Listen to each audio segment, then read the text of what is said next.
On arrive dans l'épître aux Romains, Paul aux Romains, chapitre 1, et on va lire du verset 8 à 15. Donc voilà, on voit donc Paul qui a cet amour pour les chrétiens de Rome, et il veut les rencontrer, il veut les voir. Et donc voilà ce qu'il écrit.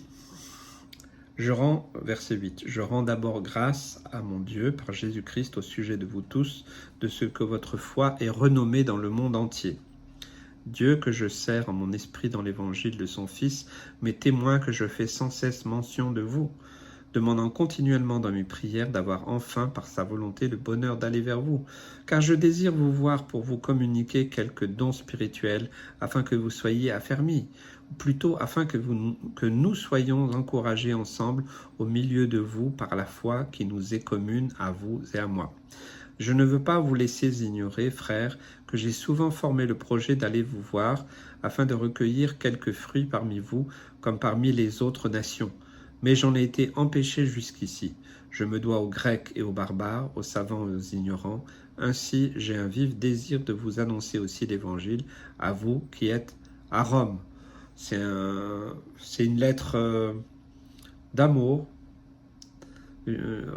Franchement, on reçoit une lettre comme ça, c'est encourageant, c'est fortifiant. Hein, voilà, Paul exprime un désir de les voir. Il n'est pas en train de dire « Oui, moi, apôtre de Jésus-Christ, j'ai des trucs à vous apprendre, vous savez rien. » Non, on voit qu'il aime les chrétiens de Rome, il prie pour eux.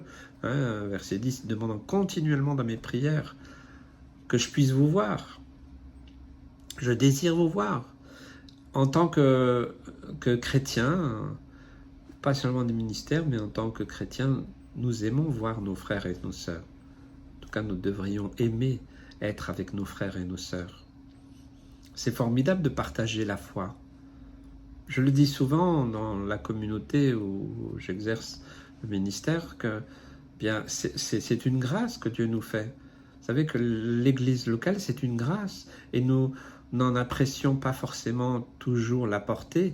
Peut-être que très certainement d'ailleurs, dans l'avenir, nos libertés seront restreintes, et peut-être qu'on ne pourra plus se réunir comme on le fait. En tout cas, plus de la même manière.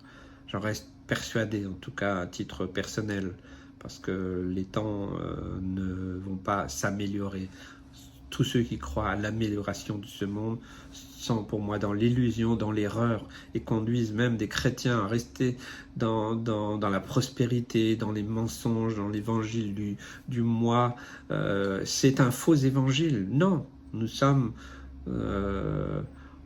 peut-être dans ce temps où on est à minuit moins 1 ou moins 2, mais on est très proche du retour de notre Sauveur et Seigneur, sans pouvoir dire, et d'ailleurs nous n'avons aucun droit de dire quand est-ce que ça va se passer. Nous savons que tout peut arriver, les prophéties s'accomplissent, elles se sont beaucoup accomplies, il en reste très peu si on veut à l'horloge du temps de Dieu. Eh bien, nous savons que c'est possible, mais après c'est Dieu qui décide.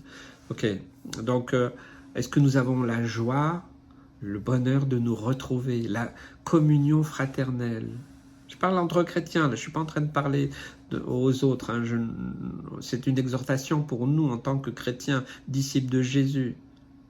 Alors après, pour ceux qui ne sont pas, rejoignez-nous et puis écoutez le message de la bonne nouvelle. Et alors, vous serez nos frères et nos sœurs. Que nous soyons encouragés ensemble. À la fin de chaque réunion, souvent je dis, c'est important quand on a des relations entre frères et sœurs, eh bien c'est de pouvoir nous exhorter. Voilà mon thème. Voilà, j'ai fait telle expérience, voilà, dans tel domaine. Voilà, le Seigneur a agi dans tel. Voilà, et on s'exhorte.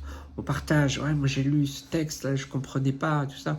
C'est pour ça que j'aime bien personnellement les réunions de prière sont basées sur un texte de la parole de Dieu que j'envoie à l'avance, et puis je dis aux chrétiens, méditez-le. Il n'y a pas que le pasteur qui est capable de méditer, aussi tout frère et sœur est capable de méditer, voilà, même s'il y a certains qui font des recherches, peu importe, on partage. Puis on va partager des expériences autour de ce verset, de ce texte, on va regarder le contexte.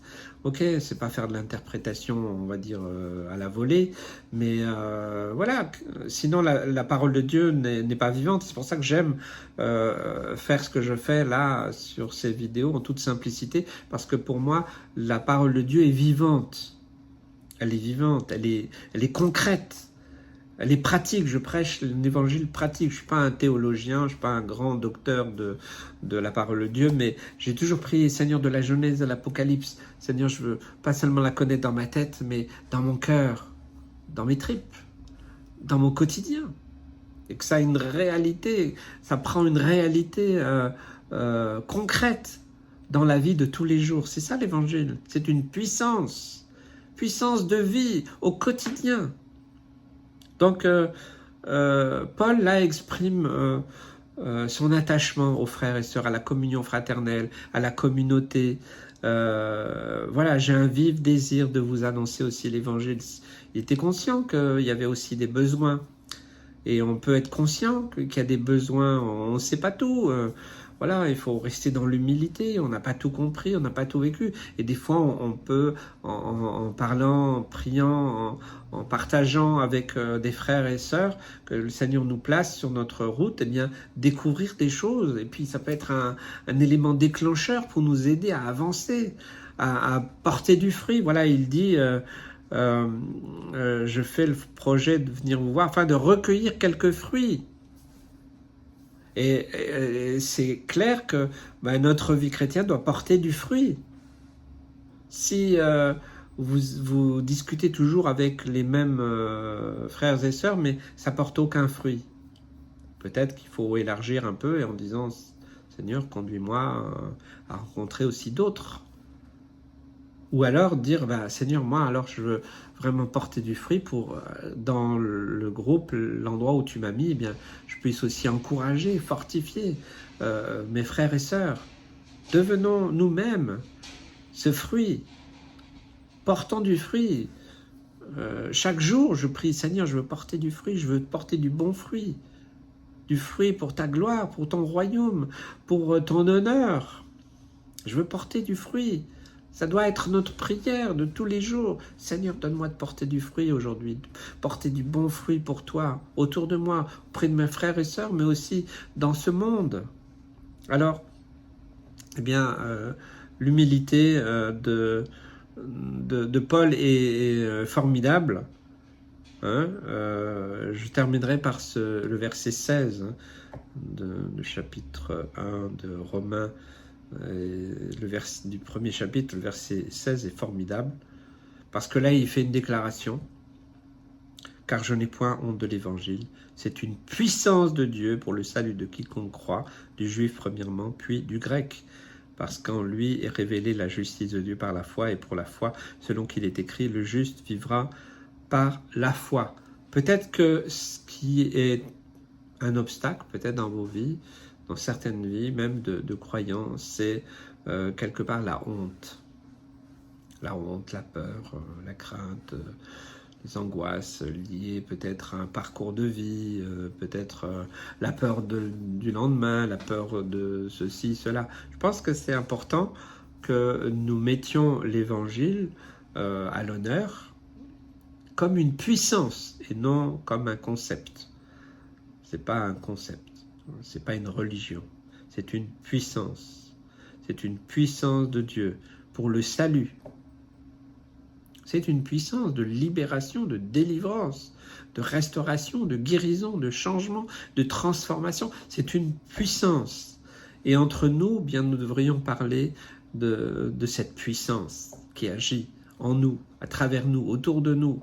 C'est cela qui nous fortifie, qui nous encourage, qui nous fortifie. Ce n'est pas les ragots de quartier ou de dire ceci, cela, tous les commérages, les divisions, la médisance, tout ça, il faut le laisser de côté, il faut abandonner ça. Ça ne sert à rien, ça ne porte aucun fruit ici, ça porte du très mauvais fruit.